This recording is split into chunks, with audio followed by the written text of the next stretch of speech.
Selamat pagi adik-adik, apa kabar kalian hari ini? Kakak harap kalian dalam keadaan sehat. Hari ini kita akan belajar tentang pengertian seni dan fungsi seni. Tetapi sebelum itu, perkenalkan nama kakak Yumi Mangar, biasa dipanggil kakak Mimi. Poin yang pertama tentang pengertian seni. Seni merupakan bagian yang tidak terpisahkan dari kehidupan manusia, baik itu zaman dulu maupun masa sekarang. Tetapi sebenarnya apa pengertian seni itu sendiri? Nah, secara etimologis, kata seni berasal dari bahasa Sanskerta, yaitu sani yang artinya pemujahan, persembahan, dan pelayanan. Dengan kata lain, seni sangat erat hubungannya dengan upacara keagamaan, yang disebut juga dengan kesenian. Lalu apa arti seni? Secara umum, pengertian seni adalah suatu ekspresi manusia yang memiliki unsur keindahan di dalamnya dan ungkapan melalui suatu media yang sifatnya nyata, baik itu dalam bentuk nada, rupa, gerak, dan syair, serta dapat dirasakan oleh panca indera manusia. Dalam pengertian seni, ada juga pengertian seni menurut pendapat para ahli. Yang pertama, Ki Hajar Dewantara.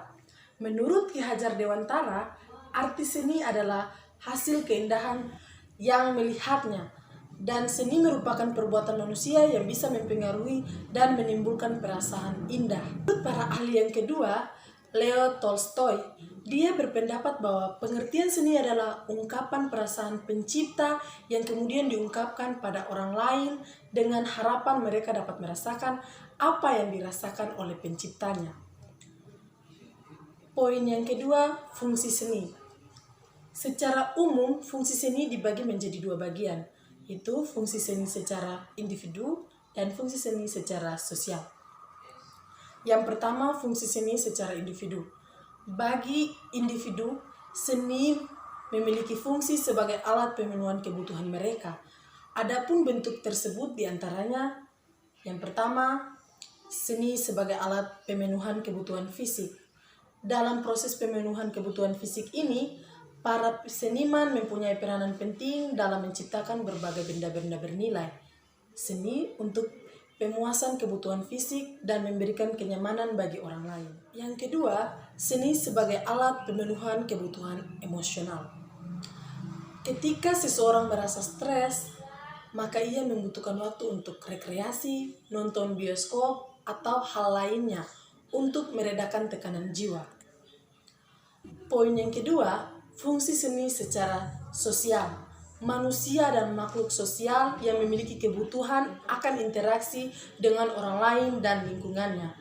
Dalam hal ini, seni juga berfungsi sebagai media untuk pemenuhan kebutuhan sosial tersebut. Yang pertama, seni sebagai media agama atau kepercayaan. Seni punya peranan penting dalam penyampaian pesan religius atau agama kepada manusia. Hal ini bisa kita lihat dari busana atau pakaian, upacara pernikahan, upacara kematian, lagu rohani, kaligrafi, dan lain-lain.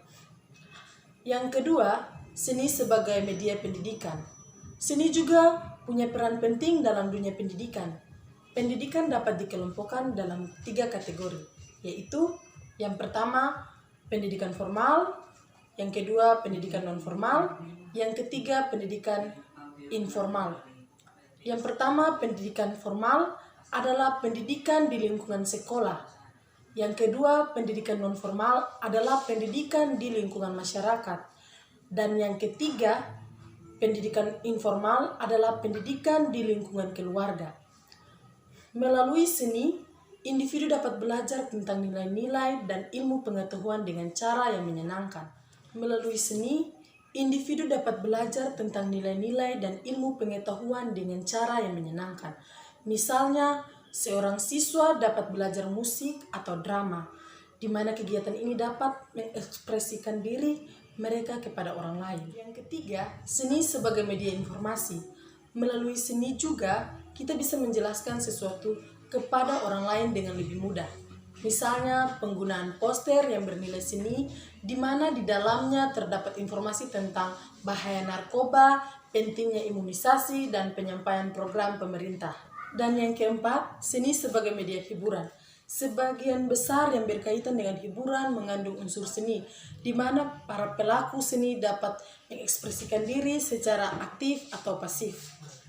Seorang seniman dapat merasakan senang, marah, terharu ketika karyanya disukai atau tidak disukai. Ya, mungkin itu saja penjelasan singkat dari kakak tentang pengertian seni dan fungsi seni. Semoga bermanfaat bagi adik-adik sekalian. Atas perhatiannya, kakak ucapkan terima kasih. Selamat pagi. Dah.